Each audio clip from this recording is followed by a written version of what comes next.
Effects. I have not read them yet, and so this will be our official reaction to Season 8.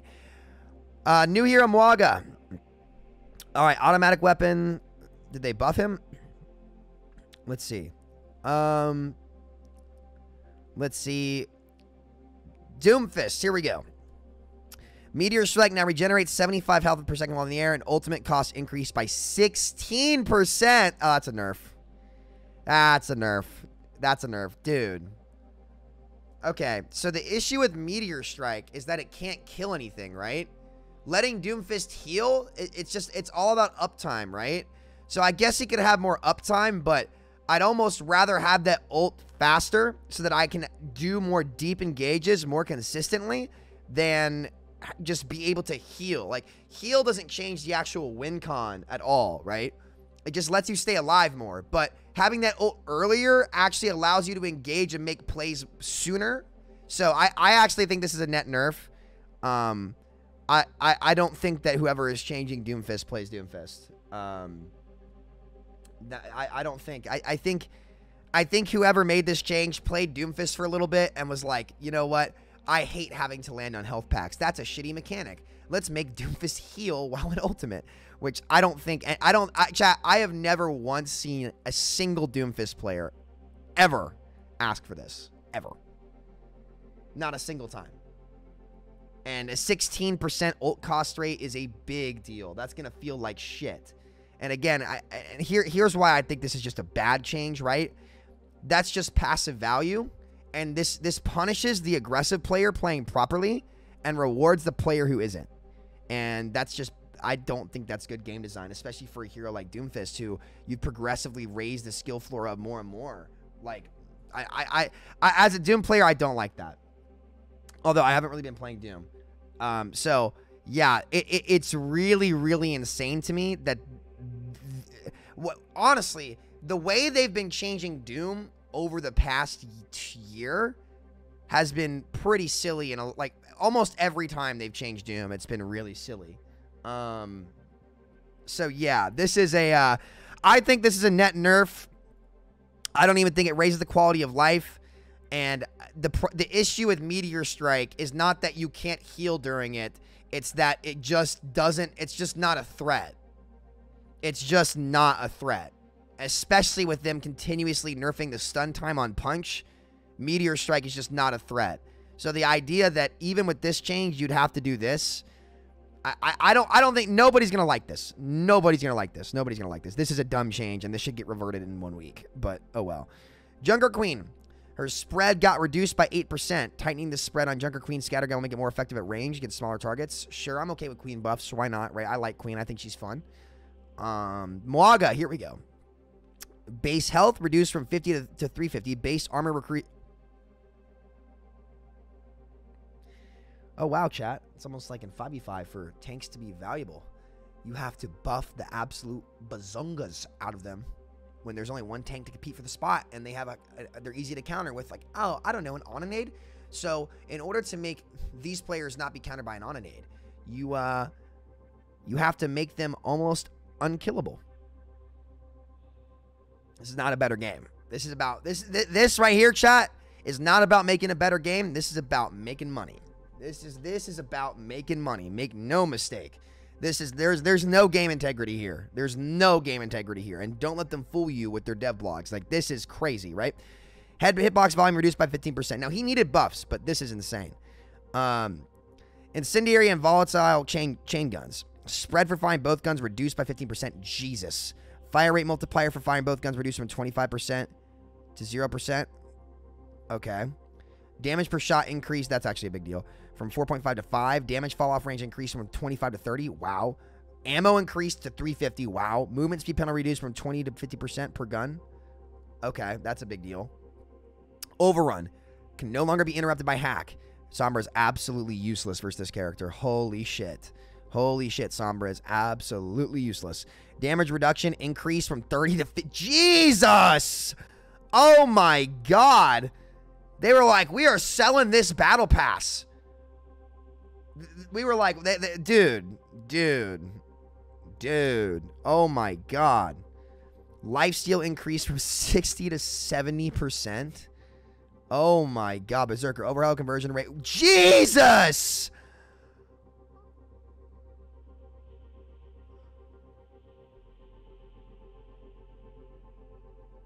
Let me see. Let me just say this, guys.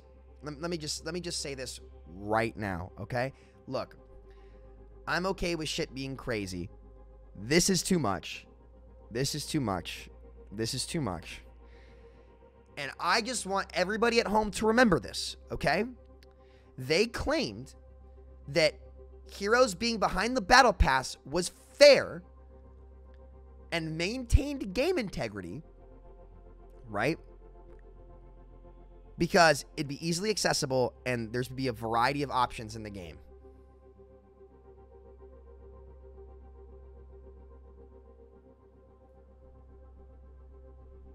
Has that happened a single time with any of the characters besides maybe Ramattra? Maybe Weaver too, actually. Okay. Jeff Kaplan. Should it goes to. Thanks for the sub, man. But that's on Twitch too, by the way, guys, because we're multi-streaming now.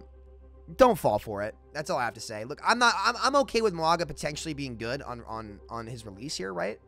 But I just want people, because I'm making a video about Overwatch 2. And everything that was claimed was just, especially for PvP, leaving it in this kind of state. Like there's no, like here's what I'll say. I understand why something like this might need to happen, but I also acknowledge that there's just no integrity in this, especially when it's a tank. This is not integrity right here. This is money. This is money, money, money, money, money. Which is, like, again, I'm okay with the business making money. It just needs to be in a much more fair way. This is fucking absurd. He was bad. He was bad, but Jesus, dude. Jesus. All right.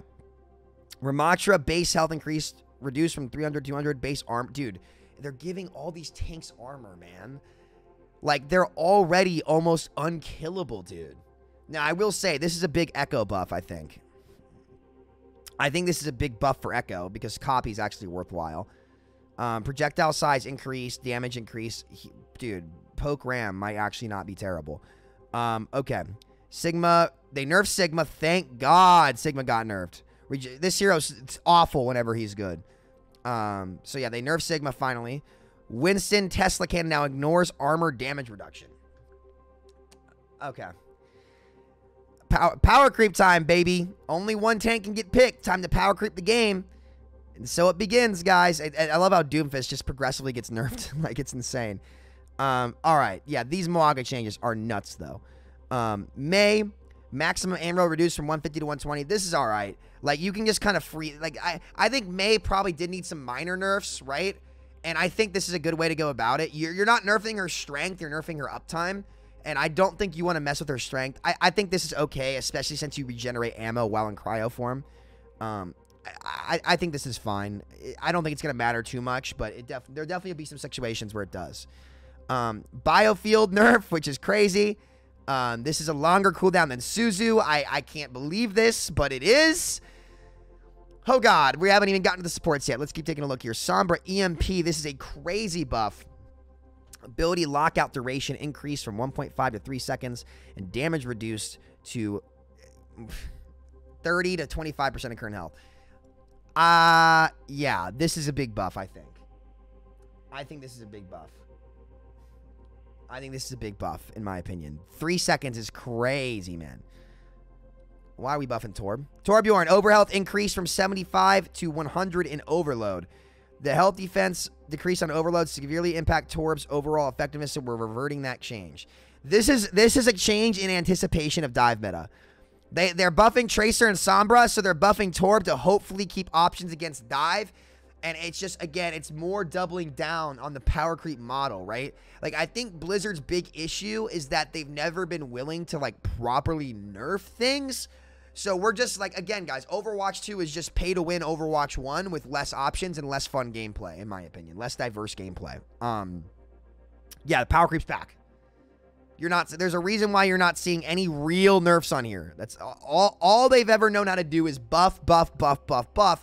Because I personally think the balance team lacks a major fundamental understanding of how Overwatch works as a game, what makes certain things good, and they just continuously prove that over and over and over and over and over again. They need to get some pro players on this balance team, man. They need to get some people that really understand the game, because a lot of these changes are silly and just not needed. But at the same time, you want to keep the game fresh, and I do understand that, but I think there's a difference between keeping the game fresh and just stupid buffs that people aren't going to like the Doom changes, right? Tracer Pulse Pistols 5.5 to 6. This is a massive buff. Massive buff. Massive buff. You're going to see a lot more Tracer. Massive buff. But she needed her power level to be more in line with other characters that are in the support role in particular. However, I think the proper way to go about that would be to make the supports tuned. But they wouldn't want to do that, so apparently not. BAP ammo got nerfed. We talked about this. Now onto supports from 45 to 36. Makes sense. He was too good. I don't know if this is really going to change anything, considering his burst. Like, I don't think this is going to change much at all. He's just going to reload his gun a little bit more.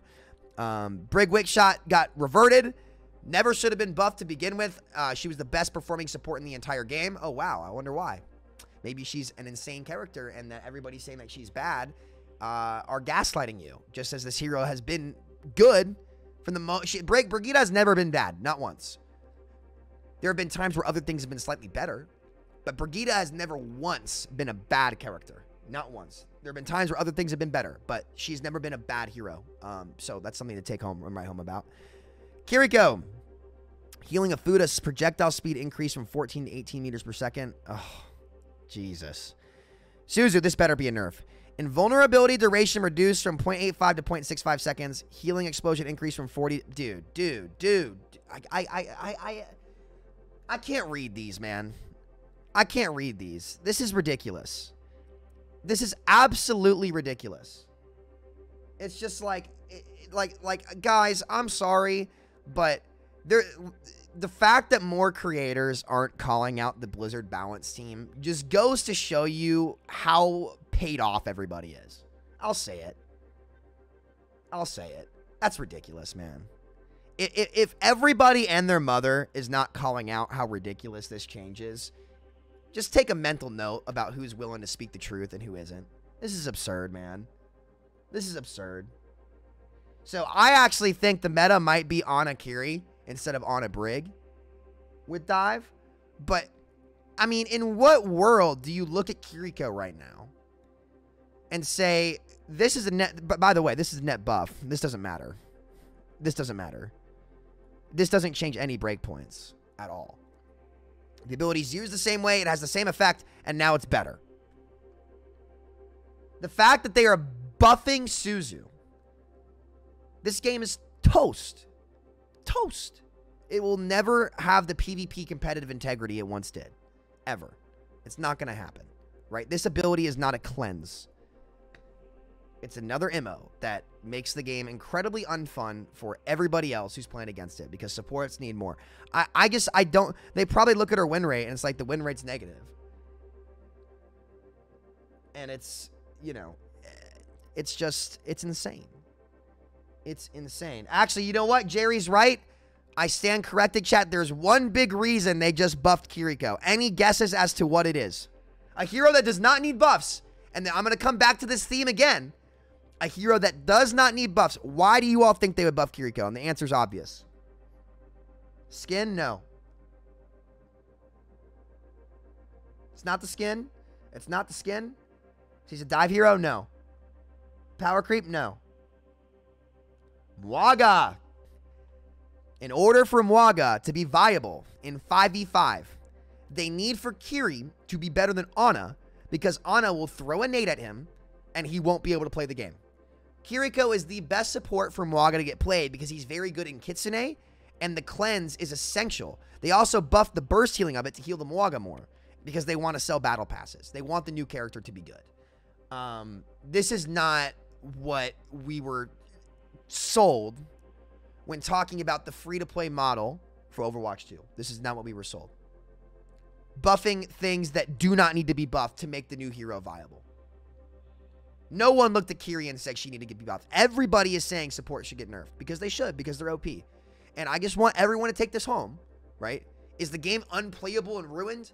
No. You can still play Overwatch and launch it. But the idea that there's integrity in this is there's none. There's no integrity in this. This is all about the money. It's all about the money, and the gameplay has just been shafted over and over and over again, whether it be from 5v5 for Overwatch 2 to this kind of shit and buffing the supports. It's ridiculous. It is absolutely ridiculous, and this is the main reason why I just want zero affiliation with Blizzard. There's no integrity for this game there. There's none. So don't let them fool you, and don't let creators fool you by trying to say this was like a good thing. There's only one reason this could have possibly happened, and that's to make money off the Battle Pass. And that's what Overwatch 2 is about. It is a remonetized worse version of Overwatch 1. So, yeah. Mercy Valkyrie. Activating Valkyrie no longer disconnected from the staff. Quality of life improvement for Mercy. Okay, sure. And that's it. Wow. This patch is fucking silly. This is just silly. This is so silly. The fact that a hero like Doomfist is getting net nerfs and getting, like, even the buff they gave him to try to rearrange it is stupid, because Doomfist, in order to get value, you should have to be proactive. That's what made Overwatch so great. And yet now they're just rewarding him passively for the players who are bad, and then they're punishing the players who are good, that are good at building their ult quickly. It's just, they're very clearly, as you look at the Doom changes, they're very clearly is not a single Doomfist player. Not a single Doomfist player on this balance team. Not one. There's not a single Doom player who actually understands the character on this team. That's not there. Queen change is fine. This is Battle Pass right here. We're calling this the Battle Pass buffs, chat. We're coining the phrase the Battle Pass buffs. That's what this is for. This is to sell Battle Passes, which in moderation could be okay, but, you know, whatever. This is an insane buff to get Ramattra back in the game. Again, he's still being sold for $10 or 35 wins. 35 wins or $10. It's not going to affect the competitive integrity in the game. Kiriko's still locked for new players. Unless you buy it or get 10 wins. It's absurd. Absurd. Sigma nerfs should have happened. Those are good. This is a crazy buff. Crazy buff. I think the Mei change is fine. I think the Sombra change people are going to hate. Soldier's biofield? Chat, think about this. This cooldown is longer than Suzu, which just got buffed. So yeah, man. I mean, this is embarrassing. It's embarrassing. It's just embarrassing. It is so embarrassing. And I really wish more creators would call it out, but Blizzard just did support a streamer. So, hey, listen, chat. As long as the paycheck's coming in, people don't care. So it is what it is. It is what it is. Net negative this patch for sure. I think some interesting changes, though. But look, to be fair to them, though, I will say, to be fair, Mwaga definitely needed buffs. He absolutely needed some changes. But what irritates me so much is the fact that instead of just focusing on this character, because of 5v5 role lock, the worst format Overwatch has ever introduced, this buff right here is 100% because of 5v5 role lock and the Battle Pass model with Mwaga. If Kiriko is not good, Mwaga cannot get played, which means the sales are lower, which means the game is bad. So, just to make this clear, this buff right here is 100% because of the 5v5 role lock format, which if we were in 6v6, we would have less abilities, or open queue for that matter, to be fair. If we were in 6v6 or 5v5 open queue, these buffs to the abilities that everybody hates, that are auto win buttons and auto deny buttons, which take away big plays from Overwatch players, which is why people like to play Overwatch, making big plays, making big moments. These abilities that automatically deny plays have to get buffed more and more. It's never going to stop, guys. That's what this format forces. Don't listen to anybody tell you they can just balance the game better. Well, why is it that every single time they've had the chance to balance the game better, they've had to buff the abilities that everybody hates to play against? How many times does it have to happen before people accept that this is the reality of 5v5 role lock? There's no way around it. It's impossible. So it's just going to keep happening. And I'm just going to have to sit there and keep raising my eyebrows. Everybody trying to beat around the bush because they don't want to say the truth. That's the truth, folks.